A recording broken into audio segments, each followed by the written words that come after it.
Chapter 15. A Retrospection.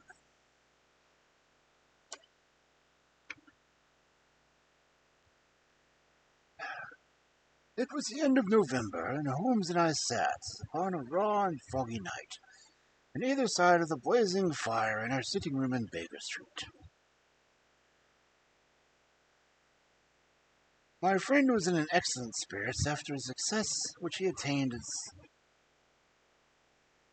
a succession of difficult and important cases, so that I was able to induce him to discuss the details of the Baskervilles mystery.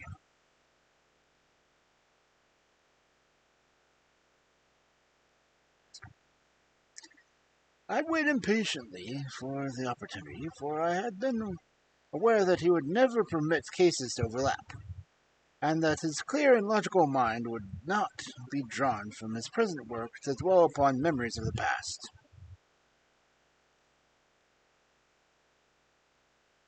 Sir Henry and Dr. Mortimer were, however, in London on their way of that long voyage which had been recommended for the restoration of his shattered nerves. They had called upon us that very afternoon, so that it was natural that the subject should come up for his discussion.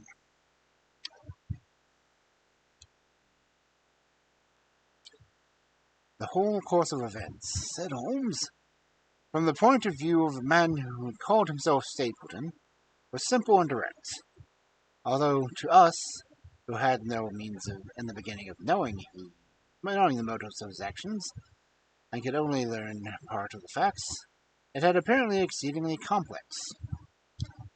I have the advantage of 2 conversations with Mrs. Stapleton, and the case has now been entirely cleared up that I am not aware of there is anything which has remained a secret to us. You will find new notes upon the matter under the heading of B in my indexed list of cases.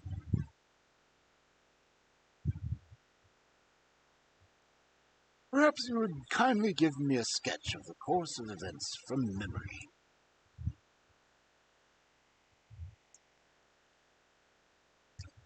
Certainly, although I cannot guarantee that I carry all the facts in my mind. Intense mental concentration has a curious way of blotting out what is past. So far as the case of the Hound goes, however, I will give you the course of events as nearly as I can, and you will suggest anything which I may forget.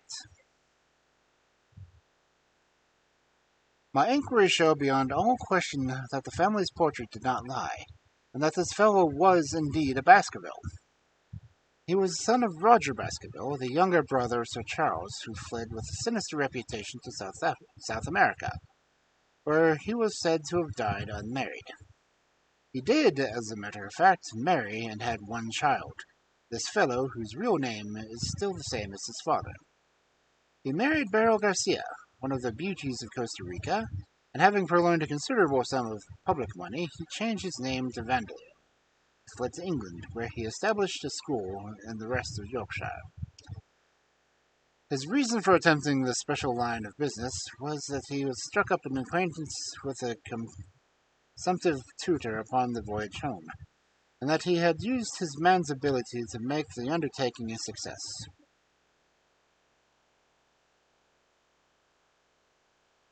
Fraser, the tutor, died, however, and the school had begun well sank from the dispute into infamy.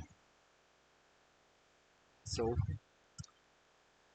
the Vandeleurs found it convenient to change the name to Stapleton, and he bought the remains of his fortune, his schemes for the future, and his taste for entomology to the south of England.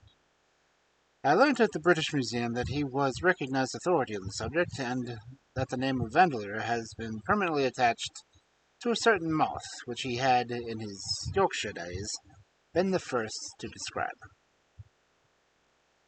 Now we come to that position in his life which has proved to be of such interest to us.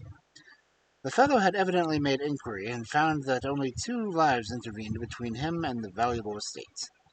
When he went to Devonshire, his plans were, I believe, exceedingly hazy, but that he meant mischief from the first is evident, from the way in which he took his wife with him in the character of his sister.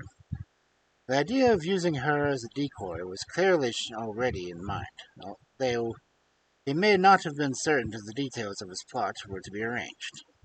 He meant in the end to have the estate, and he was ready to use any tool and run any risk for that end.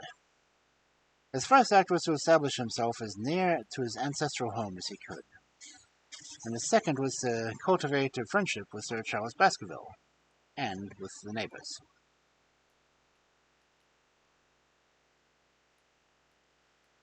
The baronet himself told him about the family hound, and so prepared the way for his own death. Stapleton, as I will continue to call him, knew that the old man's heart was weak, and that a shock would kill him. So much he had learned from Dr. Mortimer. He had heard also that Sir Charles was superstitious, and had taken the grim legend very seriously. His ingenious mind instantly suggested a way by which the baronet could be done to death, and yet it would be hardly possible to bring home the guilt to the real murderer.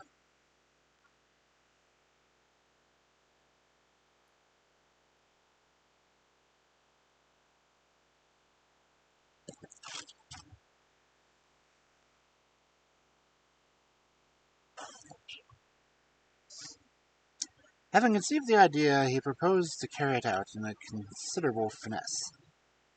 An ordinary schemer would have been content to work with a savage hound. To use an artificial means to make the creature diabolical was a flash of genius upon his part. The dog he brought from London for Master Mangles, dealers in Fulham Road. It was the strongest and most savage in their possession. They brought it down by the North Devon line and walked a great distance over the moor as to get it home without exciting any remarks. He had already on his insect hunts learned a passionate of the Griffin-mire, and so had found a safe hiding place for the creature. Here he kennelled it, and waited his chance.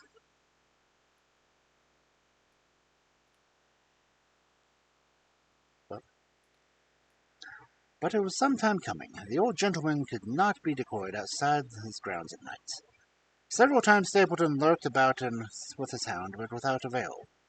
It was during these fruitless quests that he, or rather his ally, was seen by peasants, and that the legend of the demon dog received a new confirmation.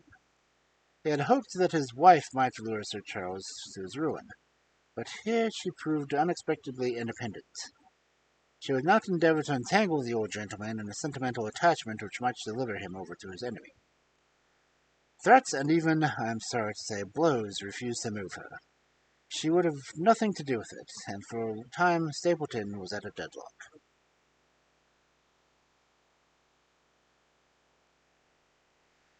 They found a way out of the difficulties, though, by chance that Sir Charles, who had conceived a friendship for him, made him a minister of his charity in the case of the unfortunate woman, Mrs. Laura Lyons. He required himself as a single man and acquired complete influence over her, and gave her to understand that in the event of her obtaining a divorce from her husband, he would marry her. His plans were suddenly brought to the head by his knowledge that Sir Charles was about to leave the hall on the advice of Dr. Mortimer, with whose opinion he himself pretended to coincide. He must act at once, or the victim might be beyond his power. He therefore put pressure upon Mrs. Lyons to write a letter, imploring the old man to give her an interview on the evening before his departure from London. He then, by specious argument, prevented her from going, and so had the chance which he wanted. Driving back in the evening from Coombe Tracey, he was in time to get his hound, to treat it to infernal paint, and to bring the beast round to the gate, at which he had reason to expect that he would find the old gentleman waiting. The dog, incited by his master, sprang over the wicket gate and pursued the unfortunate baronet, who fled screaming down the yew alley. In that gloomy tunnel it must indeed have been a dreadful sight to see that huge black creature with its flaming jaws and blazing eyes bounding after its victim. He fell dead at the end of the alley from a heart disease and terror. The hound had been kept upon the grassy border of the baronet ran on the path, so that no track of the man was visible. On seeing him lying still, the creature had promptly approached him and sniffed him, but finding him dead, he turned away again. It was then that it left the prints which actually observed by Dr. Mortimer. The Hound was called off and hurried away to its lair in Grimpen Mire, and a mystery was left which puzzled the authorities, alarmed the countryside, and finally brought the case within the scope of our observations. So much for the death of Sir Charles Baskerville. We perceive the devilish cunning of it, for really it would have almost been impossible to make a case against its murderer. His only accomplice was one who would never give him away, and the grotesque, inconceivable nature of the device only served to make it more effective. Both of the women concerned in the case, Mrs. Stapleton and Mrs. Laura Lyons, were left with a strong suspicion against Stapleton. Mrs. Stapleton knew that he had designs on the old man, and against the existence of the Hound. Mrs. Lyons knew neither of these things, but had been impressed by the death occurring at the time of an uncancelled appointment, which was only known to him. However, both of them were under his influence, and he had nothing to fear from them. The first half of his task was successfully accomplished, but the more difficult still remained. It is possible that Stapleton did not know of the existence of an heir in Canada.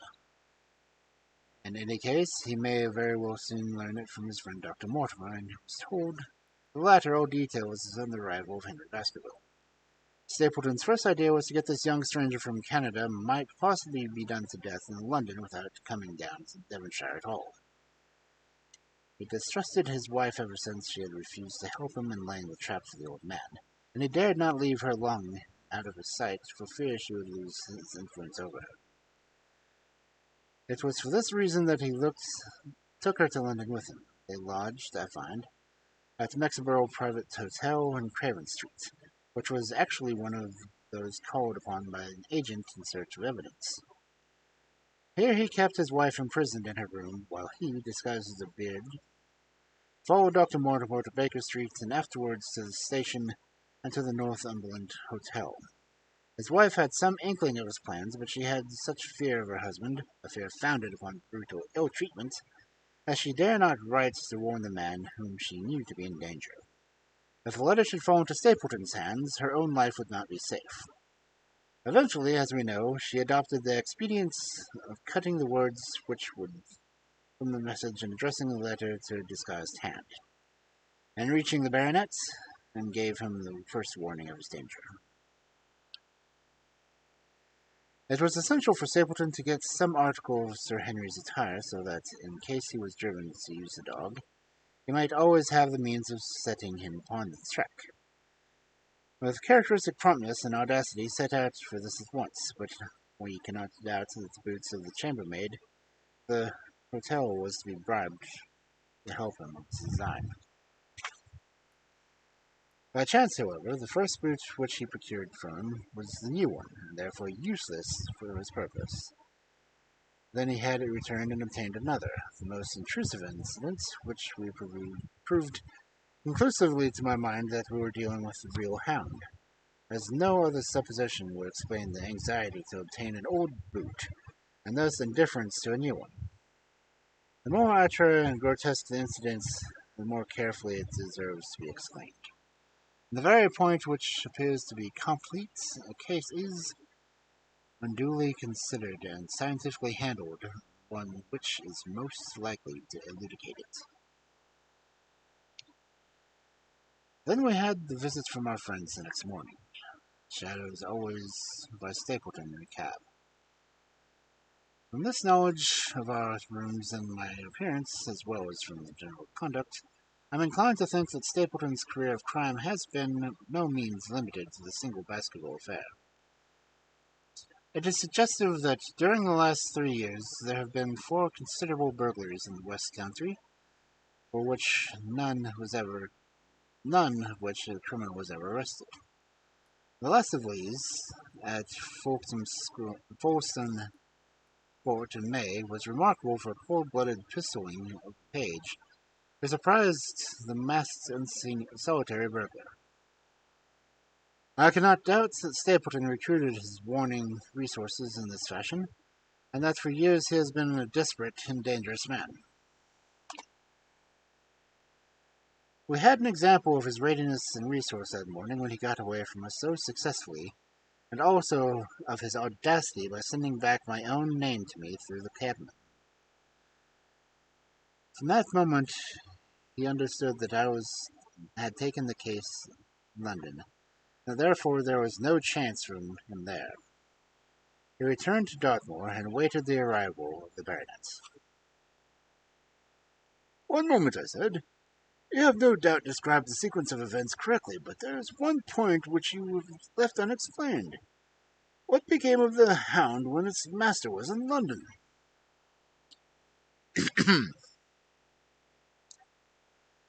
"I have given some attention to this matter, and it is undoubtedly of importance. There can be no question that Stapleton had a confidant, though it is unlikely that he ever placed himself in his power by sharing all his plans with him. There was an old manservant at Merripit's house whose name was Anthony. His connection to the Stapletons can be traced for several years, as far back as the schoolmastering days, so that he must have been aware that his master and mistress were really husband and wife. This man has disappeared and had escaped from the country. It is suggestive that Anthony is not a common name in England, while Antonio is so in all Spanish or Spanish-American countries. The man, like Mr. Stapleton herself, spoke good English, but with a curious lisping accent. I have myself seen the old man cross the grape and mire by the path which Stapleton had marked out.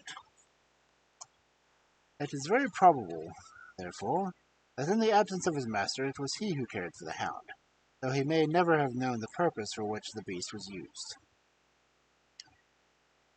The Stapletons then went down to Devonshire, whither they soon followed by Sir Henry and you. One word now as to how I stood myself at the time. It may possibly recur to your memory that when I examined the paper upon which the printed words were fastened, I made a close inspection for a watermark. In doing so, I held it within a few inches of my eyes, and, conscious of a faint smell, the scent known as white jessamine. There are 75 perfumes, which is very necessary that a criminal expert should be able to distinguish from one another. And cases have been more than once, within my own experience, dependent upon a prompt recognition. The scent suggested the presence of a lady, and already my thoughts began to turn towards the Stapletons. Thus I made certain of the Hound, and had guessed the criminal before we ever went to the West Country. It was my game to watch Stapleton. It was evident, however, that I could not do this if I were with you, since he would keenly be on his guard. I deceived everybody, therefore, yourself included, and I came down secretly when I supposed to be in London. My hardships were not so great as you imagined, though such trifling details must never intervene with the investigation of the case. I stayed for the most part at Coombe Tracy, and only used the hut upon the moor when it was necessary to be near the scene of the action. Cartwright had come down with me, and in his disguise as a country boy, he was of great assistance to me. I was dependent upon him for food and clean linen. When I was watching Stapleton, Cartwright was frequently watching you, so that I was able to keep up on hand of all things. I have already told you that your reports reached me rapidly, being forwarded instantly from Baker Street to Coombe Tracy. They were the great service to me, and especially the one incidentally truthful piece of biography of Stapleton's. I was able to establish the identity of the man and the woman, and knew at last exactly how I stood. The case had been considerably complicated through the incident of the escaped convict, and the relations between him and the Barrymores. This you also cleared up in a very effective way, though I had already come to the same conclusions from my own observations. By the time you discovered me upon the moor, I had complete knowledge of the whole business, but I had not a case which I could go to a jury. Even Stapleton's attempt upon Sir Henry that night, which ended in the death of the unfortunate convict, did not help us in much of a fighting murder against our man. There seemed to be no alternative but to catch him red-handed, and to do so we had to use Sir Henry, alone and unprepared, unprotected, as a bait. We did so, and at the cost of a severe shock to our client, we succeeded in completing our case and driving Stapleton to his destruction. Sir Henry should have been exposed to this, and I confess, a reproach to my management of the case, but we had no means of foreseeing the terrible and particular spectacle which the beast presented, nor could we predict the fog which enabled him to burst upon us at such a short notice. We succeeded in our objective at a cost which both the specialist and Dr. Mortimer assure me will be a temporary one. A long journey may enable our friend to recover not only from his shattered nerves, but also from his wounded feelings. His love for a lady was deep and sincere, and to him the saddest part of all this black business was that he should have been deceived by her. It only remains to indicate that a part she played throughout. There can be no doubt that Stapleton exercised an influence over her, which may have been love, or may have been fear, or possibly both, since they are by no means incompatible emotions. It was, at least, absolutely effective. At his command, she contested to pass as his sister, though he found the limits of his power over her when he endeavored to make her the direct accessory to murder. She was ready to warn Sir Henry so far as she could without implicating her husband, and again she tried to do so. Stapleton himself seemed to have been capable of jealousy when he saw the baronet playing court to the lady. Even though it was part of his own plans, he still could not help interrupting with a passionate outburst that revealed the fiery soul for which his self-contained manner so cleverly concealed. By encouraging the intimacy, he made it certain that Sir Henry would frequently come to Merripit's house, and that he would sooner or later get the opportunity which he desired. On the day of the crisis, however, his wife turned suddenly against him. She had learned something of the death of the convict, and she knew that the Hound was being kept in the outhouse on the evening Sir Henry was coming to dinner. She taxed her husband with his intended crime, and a furious scene followed, in which he showed her for the first time that she had a rival in his love. Her fidelity turned in an instant to a bitter hatred, and he saw that she would betray him. He tied her up, therefore, that she might have no chance of warning Sir Henry, and he hoped, no doubt, that when the whole countryside put down the baronet's death to the curse, his family, as they certainly would do, he would win his wife back to accept an accomplished fact and to keep silent that he knew. I fancy that I, in any case, have made a miscalculation, and that if we had not been there, the doom would have nonetheless have been sealed. A woman of Spanish blood does not condone such an injury so lightly. And now, my dear Watson, without referring to my notes, I cannot give you a more detailed account of this curious case. I do not know that anything essential has been left unexplained.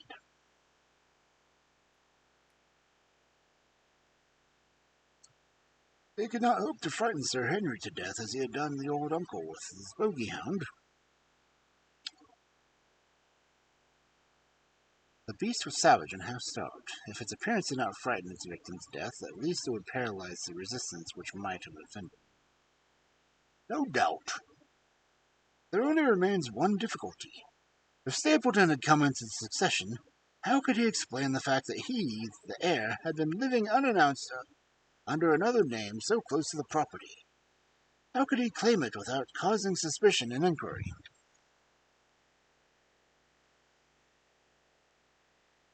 It is a formidable difficulty, and I fear that you ask too much when you expect me to solve it.